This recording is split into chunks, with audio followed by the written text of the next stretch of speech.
हाय दोस्तों, आज हम लोग का कोई काम नहीं था तो हमारा दोस्त बोलता है फोन लगा के आओ गेहूं दमाने। हम भी बोल देते हैं बाइक लेकर आओ तब ना हम लोग जाएंगे। बाइक लेकर आ जाता है। अब हमनी का 4 दिन बैठ के जाते नहीं, कभी एक और दोस्त बुला लेने को नाम है अमेरिका।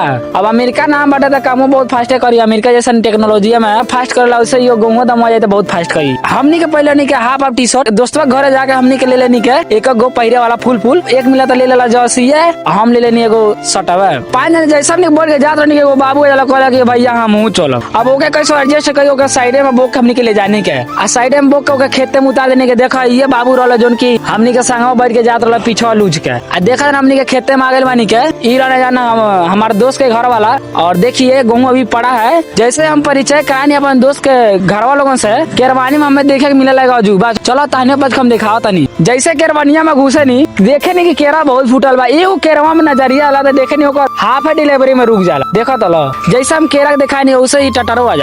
टटरा के जैसे तैसे भैया लगा देना ओकरा बाद हमनी के मामा जोन रहने की डांट के लगे न थमाए। अब हमनियों के लाज लगे तो हमनियों धीरे धीरे थमात करे नहीं। अब हमनी के दोस्तों बना हुआ को लेकर डारे लगे न सो लगावत न सो डांट तो चल जाला। गेहूं निकलेला साइडे से गेहूं तो गिरेला पाली में बकी रही गोरवा बाटे रोकेला बोरा में। गोरवा जैसे बोरा में रोकेला तो हमारे संगाती के पापा ने कहना तोरे मान के नहीं के हट बाबू ते बच्चा वाले भरत बोरा के लगा देना ढेर। फाइनली देखा जाए हमनियों के गेहूं दाम के हो गई बा समाप्त। हमने 3 जने जाते नहीं और दोस्त के गेहूं दम है। ई रोल खेत के मैनेजर नाम बा मैनेजर वाला बाकी काम बटे कर चोर वाला। पता नहीं कहाँ से ला दिला इतना ढेर खीरा। ए सॉरी गलती हो गया। पता नहीं कहाँ से ला दिला ई गाजर। हम काका ने वो गाजर लेके खाते रहनी तो देखी टटरो आ जाला। टटर आ चुका है। हम ऊपर चढ़ जाते हैं वीडियो बनाने के लिए। ओकर बाद हम नीचे से बनाए लगनी वीडियो। ई रोल खेत के मालिक थ्रेसर के नीचे पाल बिछा लगेला। पाल बिछ जाला तो थ्रेसर चालू हो जाला। हमने दोनों चढ़ जाने थ्रेसर के ऊपर डांट लगाए। हमारे दोनों दोस्त दे लगना को डांट हमने के लेकर लगने के फिर से डारे। देखो ये बाबू बाटा वो नीचे गिरे ना बोरा के लगा दिले मुंह में जोन की बोरा में गिरी गेहूं।